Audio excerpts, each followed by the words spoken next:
भारतात न्यायासाठी लोक रस्त्यावर उतरतात, निदर्शने होतात, केसेस कोर्टात चालतात.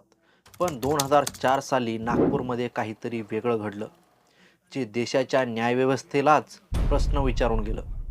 नागपूर जिल्हा न्यायालयाच्या कोर्टरूममध्ये न्यायाधीशाच्या खुर्चीसमोर पोलीस उपस्थित असताना एक गुन्हेगार सामान्य महिलांनी चाकूने, दगडांनी, चपलांनी ठेचून ठार केला. त्या महिलावर गुन्हा दाखल झाला. पण समाजाने या घटनेकडे पाहताना एक वेगळाच प्रश्न विचारला. जनता नहीं करती तो शायद कानून कुछ नहीं कर पाता। हा खून आहे की न्यायव्यवस्थेवरचं लोकांनी दिलेलं ब्रेकडाऊन सर्टिफिकेट?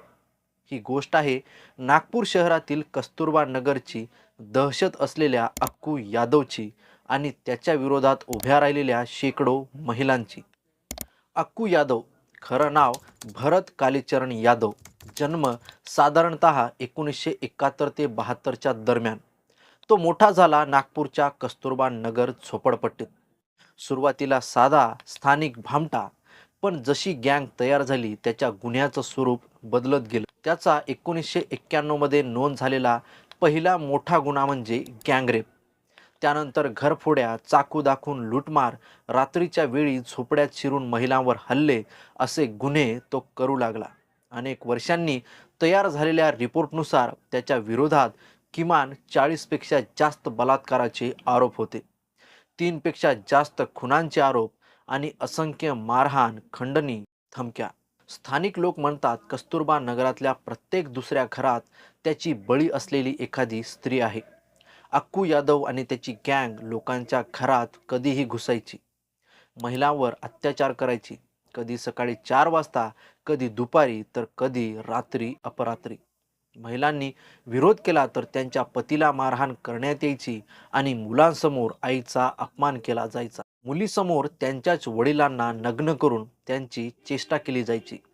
एका प्रकरणात तर तो घरात घुसला, महिलेच्या नवऱ्याला बाथरूममध्ये लॉक केलं आणि त्या महिलेवर त्याने अनेक तास अत्याचार केला.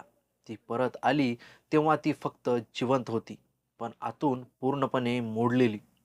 अक्कू यादव इतका क्रूर होता की त्याने 1.5-2 वर्षाच्या बाळाची आई असलेल्या एका महिलेच्या लग्नाच्या पहिल्या रात्रीनंतर थोड्याच दिवसांनी अक्कू यादव तिच्या घरी आला आणि तिच्यावर बलात्कार केल्याचा उल्लेख अनेक रिपोर्ट्समध्ये सापडतो.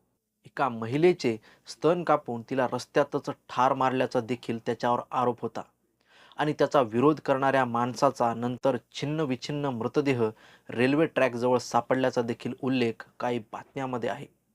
प्रश्न असा, हे सगळं वर्षानुवर्ष चालू कसं राहिलं? उत्तर आहे भय, गरिबी आणि सिस्टीमची बेफिक्री. कस्तुरबा नगरातील लोक सांगतात अक्कू यादव पोलीस ठाण्यात गेला तर काही तासातच तो परत यायचा. कारण तो काही पोलिसांना लाच द्यायचा, तर काहींना स्थानिक राजकारण्यांचा देखील त्याला सपोर्ट असल्याचं सांगितलं जातं. तक्रार करायला गेलेल्या महिलांनी पोलिसांनी अनेकदा उलटं सुनावलं, तुम्हीच समजून घ्या, तुमचा प्रश्न तुम्हीच मिटवा. काही वेळा महिलांनी एकत्र येऊन मोर्चे काढले, तक्रारी दिल्या. परिणाम काय? तर जानेवारी 2004 मध्ये पोलिसांनी अक्कूला काही काळासाठी नागपूर शहरात प्रवेशबंदी केली. पण काही महिन्यात तो पुन्हा परत आला आणि पूर्वीपेक्षा जास्त सुडाने लोकांवर तुटून पडला. लोकांसाठी हा मेसेज स्पष्ट होता, कायदा अक्कूला वाचवतो आहे, आम्हाला नाही. 2004च्या ऑगस्टपर्यंत परिस्थिती विस्फोटक झाली होती. अक्कू आणि त्याची गँग सतत धमक्या देत होती, तक्रार केली तर जिवंत ठेवणार नाही.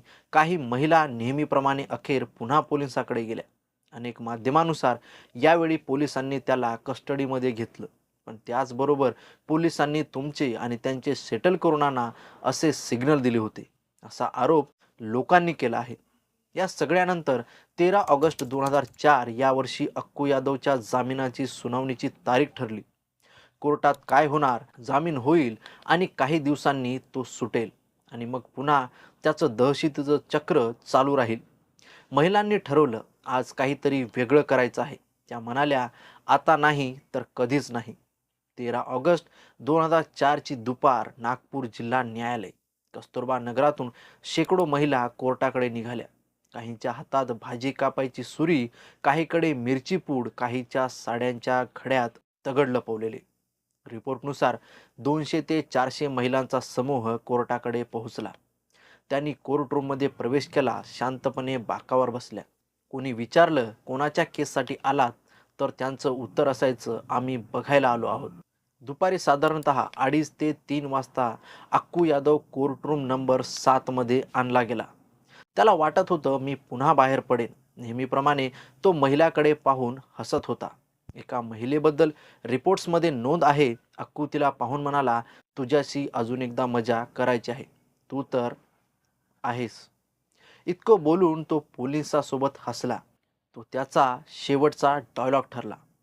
त्या महिलेने चप्पल काढली आणि कोर्टरूमच्या मध्यभागी उभा असलेल्या अक्कू यादवच्या डोक्यावर पहिला प्रहार केला.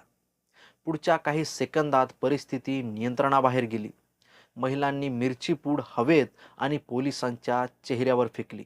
काहींनी अक्कूवर दगड फेकायला सुरुवात केली आणि मग सुऱ्या, चाकू, दगड, चपला जो ज्याच्या हाती आला त्या हत्याराने अक्कूवर हल्ला चालू झाला. मीडिया रिपोर्टनुसार अक्कू यादवच्या शरीरावर 70 पेक्षा जास्त वार झाल्याचं म्हटलं जातं. काही स्रोतांनुसार त्याचे गुप्तांग देखील छाटण्यात आले. तो कोर्टरूमच्या संगमवरी मजल्यावर न्यायाधीशाची खुर्चीजवळच रक्ताच्या थारोळ्यात पडून राहिला. काही मिनिटातच त्याचा मृत्यू झाला. ज्या पोलिसांनी त्याला कोर्टात आणलं होतं तेच त्या गर्दीसमोरून पळून गेले. कोर्टरूममध्ये त्या क्षणी कायदा नव्हता. फक्त वर्षानुवर्ष दडपून ठेवलेला संताप, भीती, अपमान, वेदना आणि त्याचा स्फोट. हल्ल्यानंतर महिलांनी कोर्ट सोडलं. कस्तुरबा नगरात पोहोचल्यावर लोक म्हणतात, झोपडपट्टीत त्या दिवशी जणू एखाद्या उत्सवासारखं वातावरण होतं. लोकांनी डान्स केला, मिठाई वाटली, कारण त्यांच्या भाषेत आज आमचा अत्याचारी संपला. दरम्यान कायदा आपलं काम करतोच. पोलिसांनी काही दिवसात 21 जणांना अटक केली. त्यात पुरुष आणि महिलाही होत्या. त्यांच्यावर अक्कू यादवच्या हत्येचा गुन्हा दाखल झाला. हा खटला नागपूर न्यायालयात अनेक वर्ष चालू राहिला. तपासात मात्र वेगवेगळ्या गोष्टी समोर आल्या. स्थानिक महिलांनी अजूनही सांगितलं की आम्ही मिळून मारलं. पण पोलीस CIDच्या आवृत्तीनुसार मुख्य हल्ला 4 पुरुषांनी केला. महिलांनी त्यांना कव्हर केलं आणि जाणीवपूर्वक सगळा दोष आम्ही घेऊ असं सांगितलं. पण यामध्ये नेमकं खरं काय? आजही यावर मतभेद आहेत. 2014 मध्ये जवळजवळ 10 वर्षांनी न्यायालयाने 21 ही आरोपी पुराव्याअभावी निर्दोष सोडले. म्हणजे कोर्टाने असं मान्य केलं, राज्य यंत्रणा नेमकं मारेकरी कोण हे सिद्ध करू शकली नाही. पण समाजाने प्रश्न विचारला, अक्कू यादवला मारणं चुकीचं असेल, पण वर्षानुवर्ष त्याला मोकळं सोडणं याची जबाबदारी कोणाची? ही घटना फक्त नागपूरपुरती मर्यादित राहिली नाही. BBC, the guardian, New York times यासारख्या आंतरराष्ट्रीय माध्यमांनीही 200 woman killed a rapist in a Indian courtroom अशी हेडलाईन देऊन या प्रकरणावर प्रकाश टाकला. पुढच्या काळात याच घटनेवर आधारित इंडियन प्रेडॅक्टर मर्डर इन कोर्टरूम नावाची नेटफ्लिक्स डॉक्युमेंटरी सिरीज रिलीज झाली. यात कस्तुरबा नगरातील महिलांचे, पोलिसांचे, वकिलांचे अनुभव दाखवले गेले. 200 हल्ला हो नावाचा एक चित्रपटही या घटनेवर लूजली आधारित आहे. या सगळ्या माध्यमांनी जगाला एक प्रश्न विचारला, जेव्हा राज्य, पोलीस आणि न्यायव्यवस्था वारंवार फेल होतात तेव्हा पीडित लोकांनी जर प्रतिकार केला तर तो गुन्हा आहे की यंत्रणेवरील जनता देत असलेलं मतदान? अक्कू यादव हा नक्कीच गुन्हेगार होता. बलात्कार, खून, अत्याचार हे कोणत्याही परिस्थितीत क्षम्य नाही. पण त्याचा खूनही कायद्याने गुन्हाच आहे. या दोन्ही गोष्टी एकत्र पाहिल्या तर आपण एका खूप कटू वास्तवासमोर येतो. जेव्हा न्यायव्यवस्था वेळेवर न्याय देत नाही तेव्हा लोक कायद्यावरचा विश्वास गमावतात आणि मग तेच लोक न्यायाधीश बनायला लागतात. या केसने भारतात मॉब लिचिंग, व्हिजिलांटी जस्टिस आणि महिला सुरक्षेसाठी मोठी चर्चा पेटवली. काही लोक म्हणाले अक्कू मरायलाच हवा होता, न्याय झाला. तर काही म्हणाले आज तुम्ही गुन्हेगाराला कोर्टात ठार मारलात, उद्या एखाद्या निरपराधावरही गर्दी हाच प्रयोग करेल. मग फरक काय राहिला? कायद्याच्या भाषेत न्यायालयाबाहेर किंवा न्यायालयात गर्दीने केलेला खून म्हणजे लिचिंग आणि तो नेहमीच चुकीचा आहे. पण समाजशास्त्राच्या भाषेत असा प्रकार म्हणजे सिस्टीमवरील लोकांचा पूर्णपणे अविश्वास. अक्कू यादव केस आपण एका वाक्यात समजू शकतो. इथे आरोपी मेला, पण ज्यांनी त्याला वर्षानुवर्ष वाचवलं त्यांचा खटला अजूनही बाकी आहे. आज आपण सोशल मीडियावर रोज काही ना काही लहान मुली असतील, अगदी लहानात लहान मुलीवर लैंगिक अत्याचार, बलात्कार, कौटुंबिक हिंसा याचे व्हिडिओ, बातम्या बघत असतो. भारतात कायदे आहेत, पोस्को, IPC, BNS मधील विविध सेक्शन, फास्ट ट्रॅक कोर्ट्स. पण खरा प्रश्न आहे, तक्रार सहज देता येते का? पीडितेला पोलीस स्टेशनमध्ये सन्मानाने वागवलं जातं का? केसचा निकाल वेळेत लागतो का? अक्कू यादव प्रकरण आपल्याला आठवण करून देतं की जर आपण या प्रश्नाकडे दुर्लक्ष केलं तर कुठल्याही कस्तुरबा नगरात पुन्हा एकदा लोकांना न्याय आपल्या हातात घ्यावासा वाटेल. 2004 मध्ये नागपूरच्या कोर्टरूममध्ये जे घडलं ते फक्त एक मर्डर केस नाही, ती एक SOS कॉल आहे, सामान्य महिलांनी देशाच्या न्यायव्यवस्थेला दिलेला. अक्कू यादव आज नाही, पण त्याच्यासारखे गुन्हेगार अजूनही अनेक ठिकाणी आहेत. आणि काही कस्तुरबा नगर आजही आवाज उठवायला समाजामध्ये घाबरतात.